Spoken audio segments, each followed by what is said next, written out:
ಇನ್ನು ರಾಜ್ಯಾದ್ಯಂತ ಮತ್ತೆ ಮಳೆ ಅಬ್ಬರಿಸ್ತಾ ಇದೆ. ಅದರಲ್ಲೂ ಗದಗ ಜಿಲ್ಲೆಯಲ್ಲಿ ಮಳೆಗೆ ಬೆಣ್ಣೆಹಳ್ಳ ಉಕ್ಕಿ ಹರಿತಾ ಇದೆ. ಬೆಣ್ಣೆಹಳ್ಳದ ಪ್ರವಾಹಕ್ಕೆ 4 ಸೇತುವೆಗಳು ಮುಳುಗಡೆಯಾಗಿವೆ. ಬೆಣ್ಣೆಹಳ್ಳದ ಪಕ್ಕದ ಜಮೀನುಗಳು ಕೂಡ ಜಲಾವೃತವಾಗಿದೆ. ಮನೆಗಳಿಗೆಲ್ಲ ನೀರು ಸುತ್ತುವರೆದು ಬಿಟ್ಟಿದೆ. ನೀರು ಆವರಿಸಿರೋದ್ರಿಂದಾಗಿ ಮನೆಯಲ್ಲಿದ್ದಂತಹ ವೃದ್ಧರು ಪರದಾಡಿದ್ದಾರೆ. ಮೆಣಸಗಿ ಗ್ರಾಮದ ಯಲ್ಲಪ್ಪ ಪೂಜಾರ ದಂಪತಿ ಬಹಳ ಪರದಾಡ್ತಾ ಇದ್ದಾರೆ. ಗಮನಿಸ್ತಾ ಇದ್ದೀವಿ ಬೆಣ್ಣೆಹಳ್ಳ ಉಕ್ಕಿ ಹರಿತಾ ಇರುವಂತಹ ಪರಿಣಾಮವಾಗಿ ಮನೆಗಳಿಗೆ ಯಾವ ರೀತಿ ನೀರು ಆವರಿಸಿದೆ ಅನ್ನೋದನ್ನ. 4 ಸೇತುವೆಗಳು ಮುಳುಗಡೆಯಾಗಿದೆ ಈ ಬೆಣ್ಣೆಹಳ್ಳದ ಪ್ರವಾಹ. ಮನೆಯೊಳಕ್ಕೆಲ್ಲ ನೀರು. ಮನೆಯಲ್ಲಿ ವೃದ್ಧ ದಂಪತಿ ಇದ್ದಾರೆ. ಪಕ್ಕದ ಜಮೀನುಗಳ ಜಲಸ್ವಾಹ ಆಗಿದೆ. ಎಲ್ಲೂ ಹೋಗೋದಕ್ಕಾಗದೆ ಪರದಾಡ್ತಿದ್ದಾರೆ.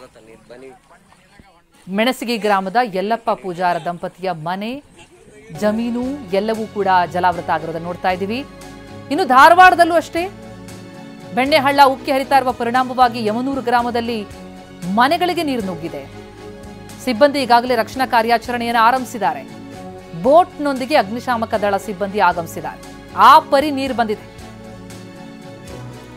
ನೀರಿಗೆ ಸಿಕ್ಕಾಕೊಂಡಿರುವಂತವರನ್ನ ರಕ್ಷಣೆ ಮಾಡೋದಕ್ಕೆ ಅಂತ ಹೇಳಿ ಈಗಾಗಲೇ ಬೋಟ್ನೊಂದಿಗೆ ರಕ್ಷಣಾ ಸಿಬ್ಬಂದಿ ಆಗಮಿಸಿರುವಂಥದ್ದು.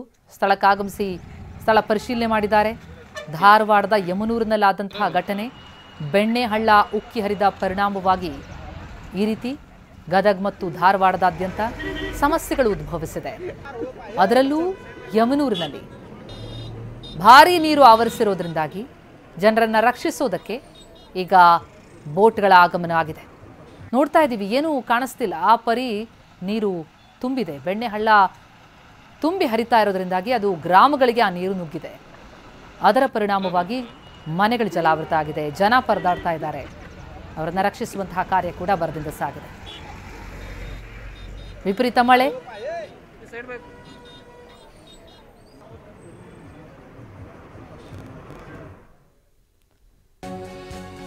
ಗದಗ ಧಾರವಾಡ ಅಷ್ಟೇ ಅಲ್ಲ, ರಾಯಚೂರಿನಲ್ಲೂ ಕೂಡ ಮಳೆ.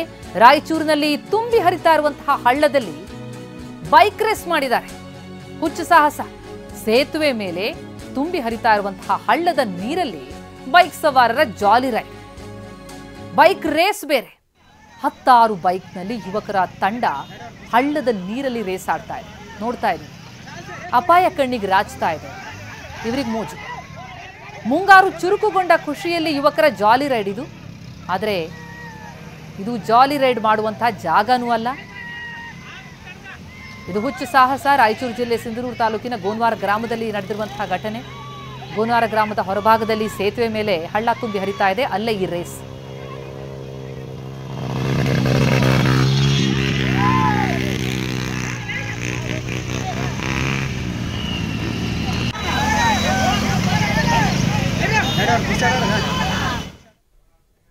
ಇನ್ನು ಕರಾವಳಿಯಲ್ಲೂ ಕೂಡ ಭಾರಿ ಮಳೆಯಾಗ್ತಾ ಇದೆ. ರಾತ್ರಿ ಸುರಿದ ಭಾರಿ ಮಳೆಗೆ ಕಾರವಾರ ನಗರದಲ್ಲಿ ಅವಾಂತರ ಆಗಿದೆ. ಬಸ್ ನಿಲ್ದಾಣದ ಬಳಿಯ ಅಪಾರ್ಟ್ಮೆಂಟ್ ಜಲಾವೃತ ಆಗಿದೆ. ಅಪಾರ್ಟ್ಮೆಂಟ್ನ ಬೇಸ್ಮೆಂಟ್ಗೆ ನೀರು ನುಗ್ಗಿದೆ. ಲ್ಯಾಂಡ್ ಮಾರ್ಕ್ ಅಲ್ಟಿಮಾ ಇರುವ ಅಪಾರ್ಟ್ಮೆಂಟ್ ಸಂಪೂರ್ಣ ಜಲಾವೃತ ಆಗಿದೆ.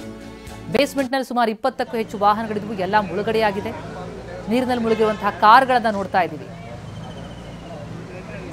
ಕಾರ್ನ ಟಾಪ್ ಮಾತ್ರ ಕಾಣಿಸ್ತಾ ಇದೆ. 10ಕ್ಕೂ ಹೆಚ್ಚು ಬೈಕ್ಗಳು ಮುಳುಗಿ ಹೋಗಿದೆ. ಇದು ಬೇಸ್ಮೆಂಟ್. ಇಲ್ಲೊಂದು ಬೇಸ್ಮೆಂಟ್ ಇತ್ತು ಅಂತಲೇ ಗೊತ್ತಾಗಲ್ಲ ನೋಡಿ. ಆ ಪರಿ ನೀರು ನುಗ್ಗಿದೆ.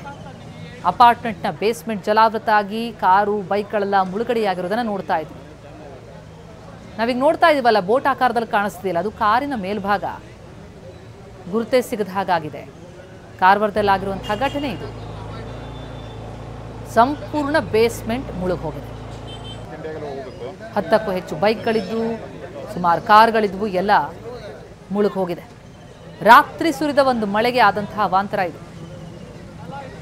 ಕಾರವಾರ ಬಸ್ ಸ್ಟ್ಯಾಂಡ್ ಬಳಿಯೇ ಇದೆ ಈ ಅಪಾರ್ಟ್ಮೆಂಟ್. ಅಪಾರ್ಟ್ಮೆಂಟ್ನ ಬೇಸ್ಮೆಂಟ್ ಸಂಪೂರ್ಣ ಜಲಾವೃತ ಆಗಿ ಭಾರಿ ಹಾನಿ.